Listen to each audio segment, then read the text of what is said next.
በግድያ ወንጀል የተጠረጠሩ የደቡብ ሱዳን ስደተኞች በቁጥጥር ስር ዋሉ።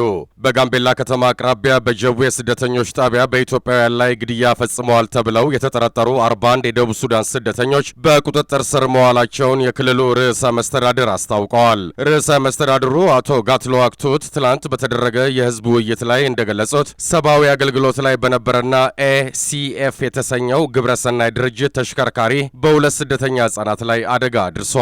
ከዚህ ጋር ተያይዞም ከጉዳዩ ጋር ምንም ግንኙነት በሌላቸው 10 ኢትዮጵያውያን ላይ ግድያ እንደፈጸሙ የተጠረጠሩ ስደተኞች ተይዘው ጉዳያቸው በህግ እየተጣራ መሆኑንም ተናግረዋል። በተጠለሉበት ሀገር ዜጎች ላይ ግድያ መፈጸማቸው እኩይ ተግባር መሆኑን የጠቆሙት ርዕሰ መስተዳድሩ በድርጊቱም የክልሉ ህዝብና መንግስት ከፍተኛ ሐዘን እንደተሰማው ገልጸዋል።